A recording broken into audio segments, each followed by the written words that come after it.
Roger Federer has one of the best serves in the history of the game, and even though he has served many aces throughout his career, he doesn't always use a flat serve or is looking to hit an ace or win the point outright. He will often revert to slicing or kicking his serve to set up his forehand, which is his best weapon. And because of that, Federer's serve has some unorthodox technical characteristics that you don't really see from other top servers. So if you try to copy the Federer serve, you might develop some problems along the way. So let's start off with Federer's stance and the amount of coil that he produces on his serve and how that can affect your serve in a negative way. So Federer will have his feet laterally apart like this. And I made a separate video titled Pinpoint versus Platform Stance, where I discuss in detail how the stances on the serve are correlated to the amount of coil that players get. So if you have your feet wide apart like this, you will naturally get more of a coil. So your elbow is going to be behind the body like this, with your chest slightly turned towards the back fence. So while Federer and many other ATP players such as Sampras have no problem coiling this much, they have very fast body actions, they accelerate a lot on their serve, and they're able to come out of a turn this large quite effortlessly. So personally, I don't have a problem coiling this much. I'm able to come out of this coil. So in other words, when I have my elbow way on the outside like this, my racket, after it drops, comes out on the other side of the body like this.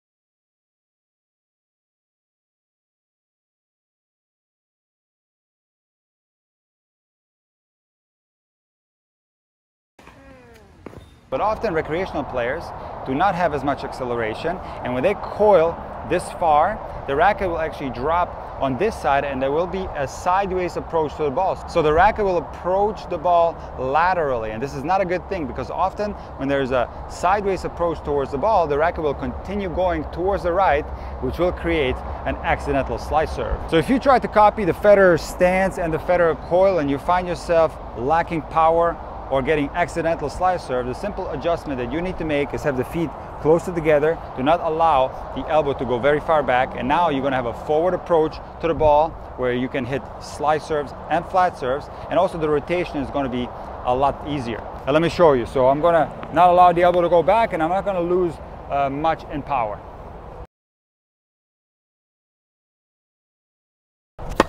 Another part of Federer's serve that doesn't translate well to the recreational level is his toss. So players who have a large coil and also have a lateral stance will often early go into the coil. So the starting of the motion will often be the coil itself. And naturally what happens with that, the entire unit turns and now the arm will be moving parallel to the baseline. And while professional players do not have a problem getting the ball into the court when the arm travels parallel to the baseline, recreational players often struggle because it does require some finesse to maneuver the ball inside the baseline when the arm is traveling parallel, often requiring a J movement of the arm. So the arm has to go into the court at the very top portion of the toss to get the ball inside the court.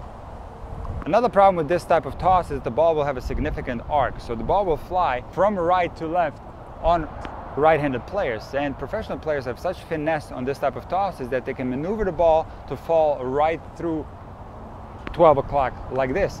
Recreational players, on the other hand, will often make the ball travel too far to the left and making the serve very uncomfortable. And this brings me to the Federer serve, which is quite unorthodox when it comes to the toss. So what Federer does, he will very early on initiate the coil. So he will go like this. The arm will go back and the body will turn, and now the arm will go up parallel to the baseline. And interestingly, Federer is one of the only players who doesn't throw the ball inside the baseline. He will usually throw the ball either on the baseline or slightly in front. And the reason why he does this is because Federer is one of the only players who doesn't lean forward on his serve. So as he gets into his loading phase, you will see that Federer is more positioned like this. He's not leaning forward into the court. And because Federer is so talented, even though his toss is directed more towards the baseline and he doesn't lean forward, he still manages to get a lot of forward momentum, landing well inside the court on all his serves. If you try to copy the Federer toss and position the ball right along the baseline, you also don't lean forward, you have this position in the loading phase, you will have a very difficult time generating forward momentum. And the way you can tell that you're not is where you're landing. So most recreational players who do not throw the ball in front of the baseline, who do not lean in, will land on the same spot where they started from, which is an indicator that you're not generating forward momentum. So let me demonstrate. I'm going to try the Federer serve. I'm going to throw the ball right along the baseline. I'm not going to lean in, and let's see where I land.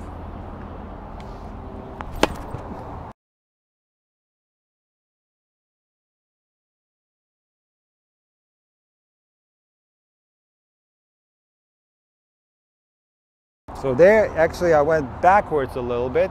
It's very difficult for me to generate forward momentum that way. And I'll look at this simple adjustment. I'm going to throw the ball slightly inside the court. I'm also going to lean in and take a look where I land when I set the serve up in this way.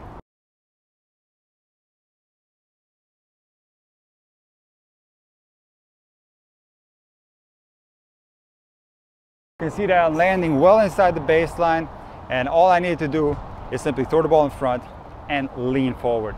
And lastly, another thing that Federer does on his serve that might cause problems at the recreational level is his rhythm. So Federer has a very fast rhythm in the beginning portion of his serve. So he will go quite fast back like this. He will toss the ball and go back fast, and then he will slow the racket down and come to a small pause right in the trophy position. Now, this is one of the biggest mistakes at the recreational level. Recreational players will often go very fast back and toss the ball very quickly, and two things will happen when players do this. Number one, they will have to pause in the trophy phase, which is much more difficult to time the serve that way.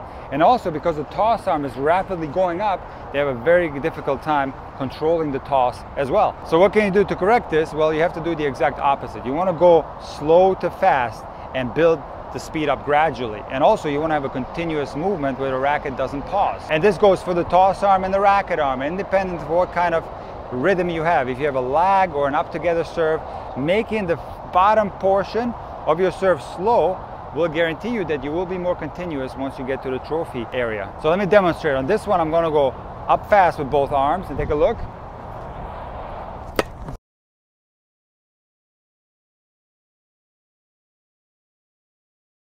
See, I'm forced to pause on that serve and creating problems with timing. And on this one, I'm going to do very slow in the beginning phase of my serve. So the bottom portion is going to be very slow, and I'm going to gradually speed up as I get closer to the trophy phase. Take a look.